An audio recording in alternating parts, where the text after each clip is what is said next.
Baghdad at market time hardly seems like a hunger zone. Sacks of flour and rice, mounds of food, people who seem well fed. And then, only a few blocks away, you find this. Scenes of Somalia in an oil-rich country that had no starvation 6 years ago. When I visited these wards, I felt the lash of Iraqi anger. Help us to demonstrate this problem to the world, that we are suffering for many years, and no one from you can help us regarding this problem. Dozens of children die every day in Iraq of malnutrition, of infection, of diseases which could be treated by pills or drugs if there were any. In Baghdad's biggest pediatric hospital, doctors use needles over and over again after cleaning them in diluted bleach. We dilute the antiseptic 10 times to be enough to the end of the month. Hospitals are fly-ridden, short of incubators. The elevators don't work. There's no heat. This children's leukemia ward is a death house. The death rate increased from 35% to 99%. Just when you think you've seen the worst, you find an infant with eyes shut tight. Blindness from vitamin A deficiency. Both eyes are affected. And she's a miserable patient, as you see. Alert to my camera, the doctors blame the embargo. This case is hopeless because there is no medicine. And this is because United States and United Nations. But they live and work under the shadow of Saddam Hussein, so they can't tell you the whole ugly story. You have to go outside Iraq to find out why a generation is dying. I think it is the fault of the people who haven't insisted that Saddam Hussein should leave Iraq after the Gulf War, and they had the chance by then. And if that happens, those who will take him out will have saved more than 1 million Iraqis who have been killed by Saddam Hussein since then. 6 years after the war, Iraq is still on its knees. In the port of Basra, ships sunk by American bombs still choke the harbor.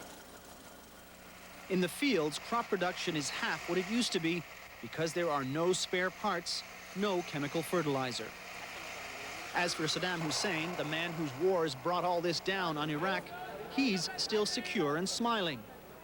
The markets are full, but nobody can afford to buy.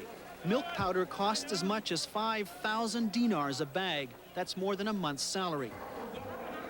Some Americans, like these, feel the embargo is the shame of the West. They're here defying U.S. law to donate medicine and to say we're sorry. I've seen some of your children. I couldn't sleep.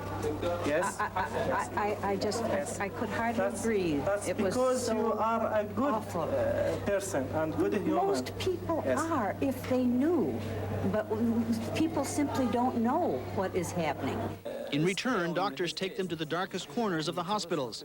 Along the way are corpses. The Americans, like Bert Sachs, say they speak for a kinder West. We're actually coming to bring the human face of America to you. I'm very, very grateful to bring. We need this. Really, really, we need it. That's right. However, it's the real face of Saddam Hussein that's obscured here. Saddam will survive. These children won't. The embargo could have been lifted years ago if Saddam Hussein had complied with the UN demand that he destroy his weapons of mass destruction, but he didn't, and Iraqis paid the price. Peter? Claude, did you find this time in that it was any easier for a journalist to work in Iraq? Not easier at all. It was, in fact, it was much more difficult. From morning, the time you leave the hotel in the morning to the time you go to bed at night, you have somebody leaning over your shoulder, telling you whom to speak to, telling you what you can film and what you can't. And you have to pay for the privilege in American dollars, as much as $100 a day.